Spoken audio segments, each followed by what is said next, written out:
Yo, yo, yo, it's your boy Chef AT. We're back again with another short edition of Greenhouse Cooks.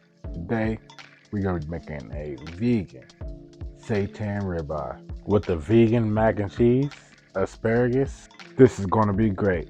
Let's go ahead and get started.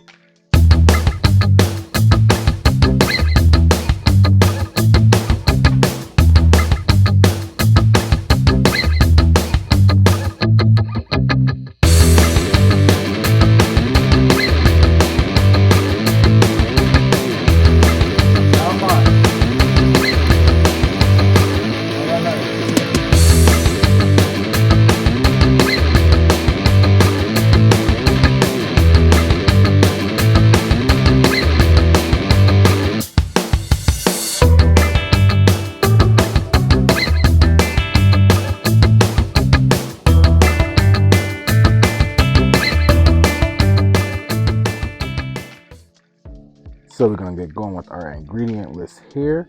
We have our beet juice extract, just regular beet juice, no additives. We're gonna use our salt, vegan Worcestershire sauce, no beef broth.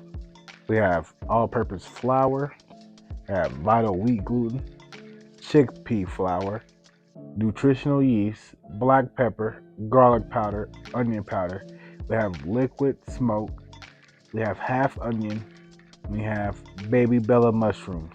So the first thing we're going to do is work on our wet batter, which is going to get going by getting our onion and our mushrooms just blended up here.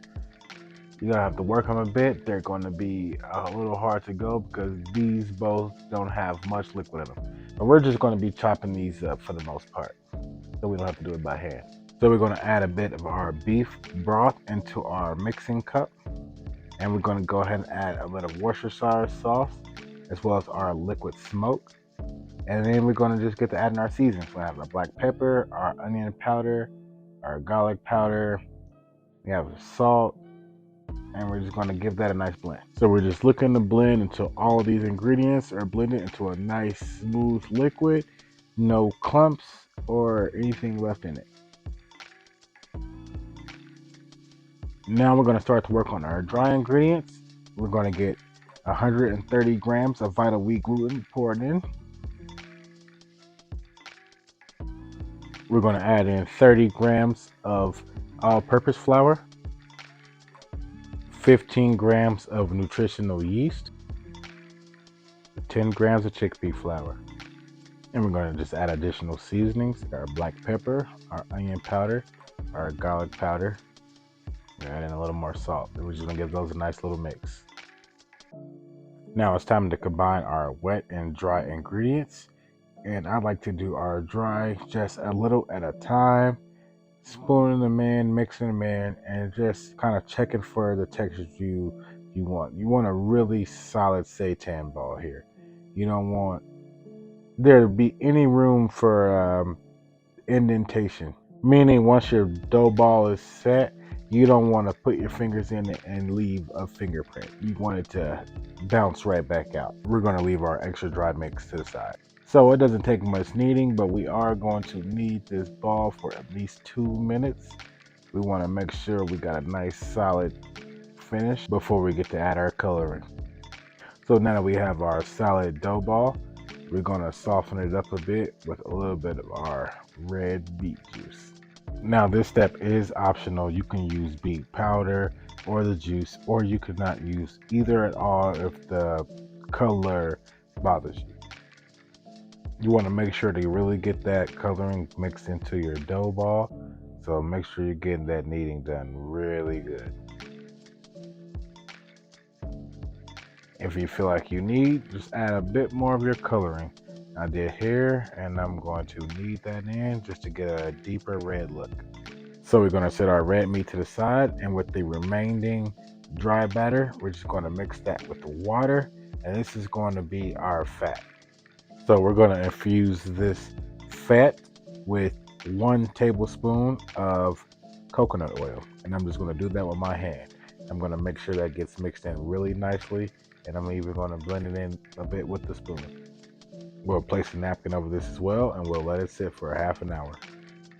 While that's sitting, we'll get our beef broth going on the stove.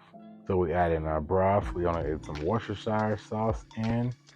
We're gonna add in a bit more of the onion powder, a bit more garlic powder, some salt, and we're gonna get a tad more liquid smoke in there. So now it's time to infuse our meat with our fat, which is just gonna consist of taking both the meat and the fat, and we're just going to knead both of those in a bowl together. This may be a more vigorous knead because you want to make sure that fat is well infused into the dough ball. You don't want it to seem like two dough balls. You want it to come in together and be one. This extra fat is going to give it that nice marbling effect, as well as the fat that a ribeye would have. Now it's time to cut our steaks and shape them. I'm going to be making 2 ribeyes here. It'll be pretty nice size. So I'm going to be shaping them both. They're going to be both about the size of my palm. The beauty of Seitan is that you can shape it however you please once you've gotten your product. Now that we have our steaks and they are shaped, the fat is infused and they are seasoned, we're going to go ahead and get them over into our simmering pot. When you drop your seitan, you don't want your broth to be at a rapid boil. You definitely want it to be just at a simmer pace, and you're just going to be simmering that for about 30 minutes. After about 30 minutes, you're going to notice that seitan gets to be really solid, and you're going to notice the color darken. After a half hour of simmering, that seitan should have soaked up a lot of those flavors that you wanted.